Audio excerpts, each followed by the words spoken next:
Halo semua, perkenalkan nama saya Dava Archie William dari kelas 11A dan satu kelompok saya dengan Zihan yaitu 11B. Jadi kita akan menjelaskan tentang perzinahan di kalangan remaja. Itu akan dijelaskan oleh teman saya Zihan. Pengertian zina. Zina dalam konteks hukum Islam adalah hubungan seksual antara laki-laki dan perempuan yang tidak terikat oleh pernikahan yang sah. Ini mencakup hubungan suka sama suka, hubungan diam-diam, atau perilaku seksual lain yang melanggar batas syariat. Terkait ayat Al-Quran, ayat-ayat yang berbicara tentang zina biasanya menekankan satu, larangan keras mendekati zina, bukan hanya melakukannya. Dua, dampak moral dan sosial. Tiga, penjagaan kehormatan dan keturunan. Berikut surat atau nomor ayat dan arti singkatnya. Yang pertama itu ada surat Al-Isra ayat 32. Jangan mendekati zina karena itu perbuatan yang sangat keji dan kejam dan jalan yang buruk. Yang kedua, surat An-Nur ayat 2. Laki-laki dan perempuan berzina diberi hukuman tertentu sebagai konsekuensi perbuatan tersebut.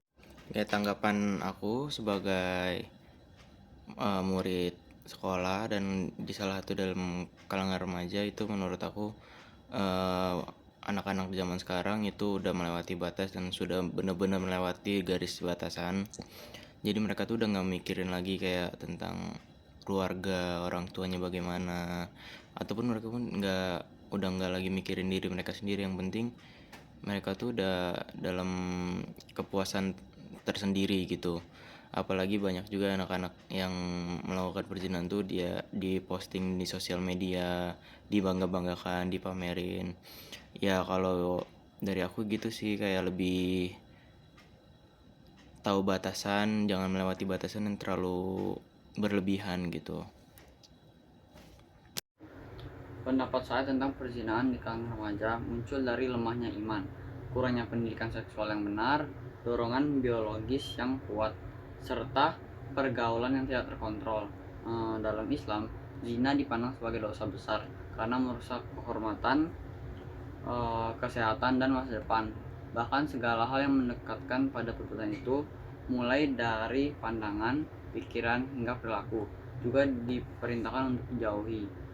Banyak remaja terjebak karena menganggap perubahan zaman membuat batasan agama tidak relevan.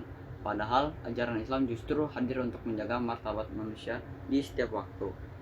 Larangan saja tidak cukup tanpa pembinaan akhlak, lingkungan yang baik, kemampuan menahan diri, dan komunikasi keluarga yang sehat. Islam menawarkan pendekatan pencegahan yang kuat, memperkuat iman, menundukkan pandangan, menjaga interaksi lawan jenis, serta memilih pergaulan yang positif.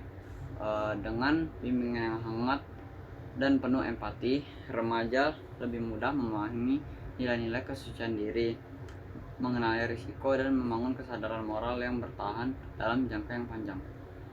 Sekian dari kelompok kami, saya Archie dengan partner saya Zihan. Terima kasih. Assalamualaikum warahmatullahi wabarakatuh.